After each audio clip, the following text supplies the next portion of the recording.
শুভ teaching Bangla চ্যানেলে welcome. আমরা আলোচনা করেছিলাম বাংলা ব্যাকরণের যে বাক্য অধ্যায়টি রয়েছে সেই বাক্য অধ্যায়টি নিয়ে। তাহলে আজকের আলোচনা হচ্ছে এই বাক্য অধ্যায়ে যে বিশেষ্য খণ্ড, ক্রিয়া বিশেষণ খণ্ড এবং ক্রিয়াখণ্ড রয়েছে সে সম্পর্কে আজকে আমরা জানবো।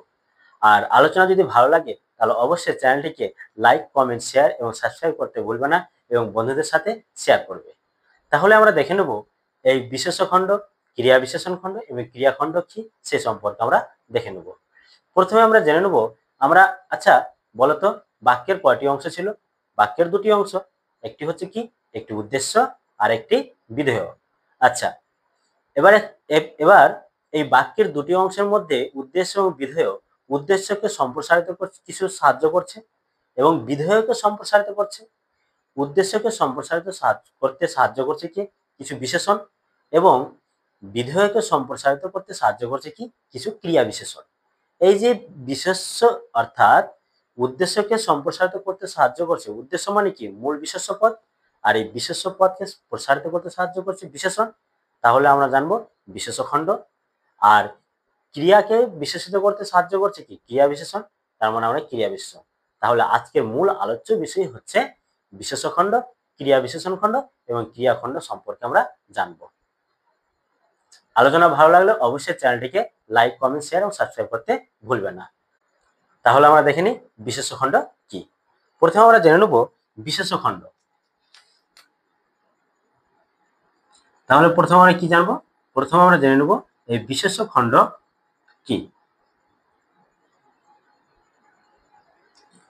বিশেষ্য খণ্ড, প্রথমে বিশেষ্য খণ্ড হিসেবে আমরা জেনে নেব যে উদ্দেশ্য স্থানীয়টা হবে কি বিশেষ্য, অর্থাৎ একটি বাক্যে যে উদ্দেশ্য থাকবে সেই উদ্দেশ্য স্থানীয়টি হবে কি বিশেষ্য, অর্থাৎ বাক্যের যে মূল উদ্দেশ্য সেটা হবে কি বিশেষ্য। এবং এই বিশেষ্যটা শুধুমাত্র কি হবে বিশেষ্য, বিশেষ্যের সাথে কি বিশেষ্যের সাথে মিলেমিশে যা থাকবে, বিশেষ্যের সাথে মিলেমিশে যা থাকবে তাই হলো কি বিশেষ্য, তাই হলো বিশেষ্য। তার মানে উদ্দেশ্যর সাথে, মানে বাক্যের যে মূল উদ্দেশ্য সেটা হচ্ছে বিশেষ্য, এবং উদ্দেশ্যর সাথে যদি কোনো কিছু মিলেমিশে থাকে তাহলে সেইটুকু অংশকে কিন্তু আমরা কি বলবো বিশেষ্য বলবো। এবার আমরা দেখে নেব যে বিশেষ্য শুধুমাত্র উদ্দেশ্যের সাথে সম্প্রসারিত থাকে না, বিশেষ্য কি হয় বিধেয়র সাথেও কিন্তু প্রসারিত হতে পারে। তার মানে বিশেষ্যটা বিধেয় পর্যন্ত কিন্তু প্রসারিত হতে পারে, বিধেয় পর্যন্ত প্রসারিত হতে পারে। কে? এই বিশেষ্য। কে হতে পারে? এই বিশেষ্য কিন্তু হতে পারে বিধেয় পর্যন্ত। তাহলে বোঝা গেল যে উদ্দেশ্য স্থানীয় হচ্ছে বিশেষ্য, এবং উদ্দেশ্যের সাথে যা কিছু মিলেমিশে থাকবে সেটুকু আমরা কি বলবো বিশেষ্য বলবো। এবং সাথে আমরা জেনে নেব যে বিধেয় পর্যন্ত বিশেষ্য শুধুমাত্র যে উদ্দেশ্য সম্পর্কের মধ্যেই থাকবে তা নয়, বিশেষ্য কি হবে বিধেয় পর্যন্ত কিন্তু প্রসারিত হতে পারে। এবার আরেকটি পয়েন্ট আমরা জেনে নেব, বাক্যের যে মূল উদ্দেশ্য অর্থাৎ কর্তা তাই হলো বিশেষ্য। কি তাই তো? বাক্যের মূল উদ্দেশ্য বা কর্তা তাই হচ্ছে বিশেষ্য। এবং সাথে আমরা এটাও বিশেষ্য জানবো, যদি বাক্যের যে কর্মপদ কি বাক্যের যে কর্মপদ সেটাও কিন্তু কি বিশেষ্য। তার মানে কর্তা এবং কর্ম দুই কিন্তু বিশেষ্য, অর্থাৎ কি বিশেষ্য খণ্ড। তাহলে বিশেষ্য খণ্ডের এই 4টা নিয়ম আমরা কিন্তু মনে রাখবো, তাহলে আমরা জিনিসটা বুঝতে পেরে নেব। এবার একটি উদাহরণের সাহায্যে বিষয়টা আমরা ক্লিয়ার করে নিই। একটি উদাহরণ যদি বলি, দেখো উদাহরণটা এখানেই দিচ্ছি আমি, যে রোহিত অঙ্ক কষে। কি? রোহিত অঙ্ক কষে। এখানে খেয়াল করো, রোহিত অঙ্ক কষে এই বাক্যের মূল উদ্দেশ্য কি? এই বাক্যের মূল উদ্দেশ্য হচ্ছে রোহিত, তাই তো? বাক্যের মূল উদ্দেশ্য কি বাক্যের মূল উদ্দেশ্য হচ্ছে রোহিত, তাই রোহিত হচ্ছে এখানে কি বিশেষ্য খণ্ড অর্থাৎ বিশেষ্য পদ কি, তাই তো? বাক্যের মূল উদ্দেশ্য হচ্ছে রোহিত, তার মানে এটি বিশেষ্য।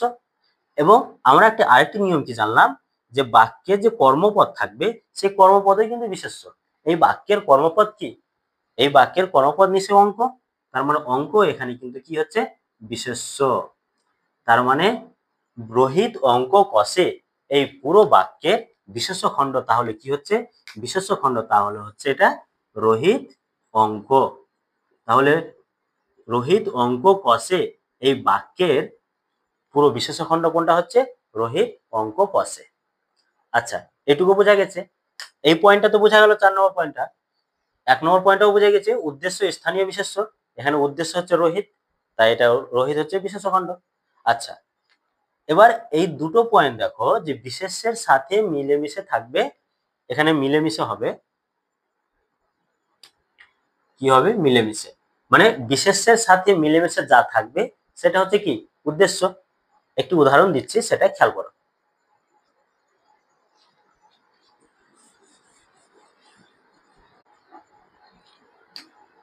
ধরো একটি উদাহরণ নিলাম, আমাদের রোহিত, কি নিয়ে উদাহরণ নিচ্ছি, আমাদের রোহিত জটিল অঙ্ক কষে। একটু উদাহরণ নিলাম, আমাদের রোহিত জটিল অঙ্ক কষে। আচ্ছা, বাক্যের মূল উদ্দেশ্য কি, বাক্যের মূল উদ্দেশ্য হচ্ছে রোহিত, তার মানে এটা বিশেষ্য কি, তাই তো? আচ্ছা, কি বললাম, বিশেষ্যের সাথে মিলেমিশে যা থাকবে, বিশেষ্যের সাথে মিলেমিশে কি আছে আমাদের, আমাদের পদটি, তাই আমাদের পদটিও কিন্তু এখানে অর্থাৎ বিশেষ্য হিসেবে ব্যবহৃত হবে। এটা আমাদেরটা কিন্তু বিশেষণ। এখানে আরেকটু পয়েন্ট তোমরা 5 নম্বর পয়েন্ট হিসেবে মনে রাখতে পারো, যে বিশেষ বিশেষ্যের সাথে কি বসবে, বিশেষ্যের সাথে বিশেষণ, কি বিশেষণ সর্বনাম, এগুলো কিন্তু ব্যবহৃত হতে পারে। বিশেষ্যের সাথে কি বিশেষণ এবং সর্বনামও ব্যবহৃত হতে পারে। যেমন এই বাক্যে দেখো, আমাদের রোহিত জটিল অঙ্ক কষে, রোহিত হচ্ছে উদ্দেশ্য, তার মানে এটি বিশেষ্য পদ, বিশেষ্য পদের সাথে কি রয়েছে বিশেষণ পদ আমাদের, তাই আমাদের রোহিত হচ্ছে কি বিশেষ্য খণ্ড। আচ্ছা, আরেকটি কি পেলাম, যে বিধেয় পর্যন্ত প্রসারিত হতে পারে বিশেষ্য।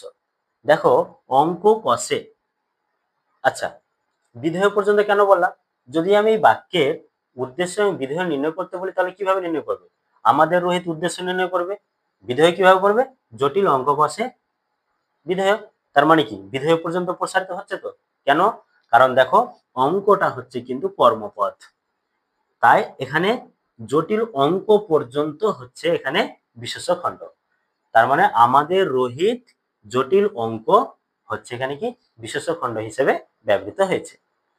আশা করি বোঝা গেল যে বিশেষ্য খণ্ড কি। আমি আবার স্মরণ করিয়ে দিচ্ছি, উদ্দেশ্য স্থানীয় বিশেষ্য হবে, আর বিশেষ্যের সাথে কি বসবে, বিশেষ্যের সাথে বিশেষণ বা সর্বনাম ব্যবহৃত হতে পারে, এবং বিশেষ্যের সাথে মিলেমিশে যা থাকবে সেটাও কিন্তু আমরা বিশেষ্য বলবো, এবং বিধেয় পর্যন্ত কিন্তু এই বিশেষ্য প্রসারিত হতে পারে। আর কি উদ্দেশ্য অর্থাৎ কর্তা যা, সেটা হবে বিশেষ্য, এবং কর্মটা হবে কি বিশেষ্য। এই ছিল বিশেষ্য খণ্ড। আশা করি বিশেষ্য খণ্ড বোঝা গেল। যদি বিশেষ্য খণ্ড নিয়ে যদি কোনো সমস্যা থাকে, তাহলে অবশ্যই তোমরা কমেন্ট বক্সে কমেন্ট করে জানাবে। এবার আমরা দেখে নেব ক্রিয়া বিশেষণ খণ্ড কি। তাহলে চলো আমরা দেখে নিই ক্রিয়া বিশেষণ খণ্ড। তাহলে এবার আমরা কি জানবো, ক্রিয়া বিশেষণ খণ্ড, ক্রিয়া বিশেষণ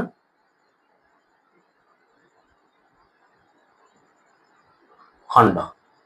আচ্ছা, ক্রিয়া বিশেষণ খণ্ড কি, ক্রিয়া বিশেষণ খণ্ড হচ্ছে ক্রিয়াকে বিশেষিত করবে, কাকে বিশেষিত করবে ক্রিয়া বিশেষণ খণ্ড, ক্রিয়া বিশেষণ খণ্ড ক্রিয়াকে বিশেষিত করবে, এইটুকু তোমরা মনে রাখবে, কি করবে ক্রিয়াকে বিশেষিত করবে।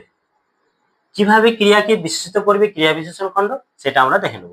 একটি উদাহরণ নিচ্ছি, বাতাস বইছে, কি উদাহরণ নিলাম, বাতাস বইছে।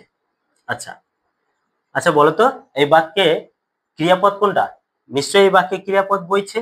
আচ্ছা, এখানে ক্রিয়াপদ পেয়ে গেছি বইছে, তার মানে ক্রিয়া কি বিশেষিত কিছু করছে এই বাক্যে? নিশ্চয়ই করছে না। যদি এই বাক্যটাকে যদি আমি বাড়াই, কিভাবে? বাতাস জোরে বইছে। আচ্ছা, এই বাক্যের এটাই কি উদ্দেশ্য, অর্থাৎ বিশেষ্য আমরা বলতে পারি, তাই তো? আচ্ছা, বইছে এটা ক্রিয়া, বইছেটা কি? বইছেটা হচ্ছে ক্রিয়া। আচ্ছা, ক্রিয়াকে বিশেষিত কে করতে কোন পদ সাহায্য করছে? জোরে। তার মানে এটা কি হচ্ছে? বিশেষণ। অর্থাৎ কার বিশেষণ? ক্রিয়ার। কাকে বিশেষিত করছে? ক্রিয়াকে। তার মানে এটা হচ্ছে কি? ক্রিয়া বিশেষণ। অর্থাৎ জোরে হচ্ছে কি? ক্রিয়া বিশেষণ। তার মানে জোরে বইছে এটা হবে কি? ক্রিয়া বিশেষণ।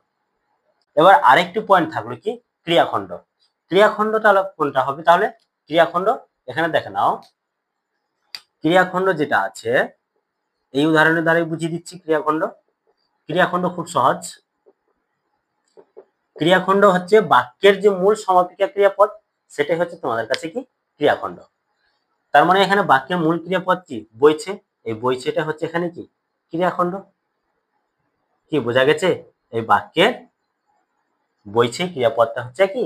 ক্রিয়াখণ্ড। তাহলে বোঝা গেল বিশেষ্যখণ্ড কোনটা, ক্রিয়া বিশেষণ কোনটা, ক্রিয়াখণ্ড কোনটা। আশা করি বোঝা গেছে। যদি বোঝা যায় তাহলে অবশ্যই কমেন্ট বক্সে কমেন্ট করে জানাও। আমি তোমাদের একটি উদাহরণ দিচ্ছি, সেই উদাহরণটি থেকে তোমরা অবশ্যই নির্ণয় করবে বিশেষ্যখণ্ড কোনটা, ক্রিয়া বিশেষণ এবং ক্রিয়াখণ্ড কোনটা। একটি উদাহরণ দিচ্ছি, সেই উদাহরণটা তোমরা নির্ণয় করে তোমরা কমেন্ট বক্সে কমেন্ট করে জানাবে। আর যদি এই উদাহরণটা যদি না তোমরা সলভ করতে পারো তাহলে সেটাও কিন্তু তোমরা কমেন্ট বক্সে কমেন্ট করে জানাবে। আমি নেক্সট ভিডিওতে সেই উদাহরণটা আমি সমাধান করে দেব। তাহলে উদাহরণটা আমরা দেখে নিই। উদাহরণটা হচ্ছে, ঈশ্বর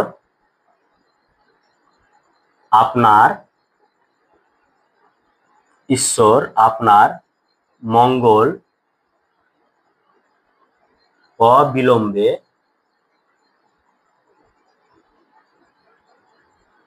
করুন। এটি একটি উদাহরণ দিলাম, বাক্য দিলাম একটা। এই বাক্য থেকে তোমরা কি নির্ণয় করবে? এই বাক্য থেকে নির্ণয় করে তোমরা কোনটা বিশেষ্যখণ্ড, কি নির্ণয় করবে? কোনটা বিশেষ্যখণ্ড, তারপরে নির্ণয় করবে ক্রিয়া বিশেষণ খণ্ড, নির্ণয় করবে কি? ক্রিয়া বিশেষণ খণ্ড, তারপরে নির্ণয় করবে ক্রিয়াখণ্ড। এই তিনটা নির্ণয় করবে তোমরা একটি বাক্য থেকে। যদি কোনো সমস্যা হয় তাহলে অবশ্যই তোমরা কিন্তু কমেন্ট বক্সে কমেন্ট করে জানাতে পারো। তাহলে এই বাক্যটি তোমরা খুব তাড়াতাড়ি সলভ করে তোমরা কমেন্ট বক্সে কমেন্ট করে জানাও। আজকে এই পর্যন্তই। ভালো থেকো, সুস্থ থেকো। পরের ভিডিওতে আবার দেখা হবে।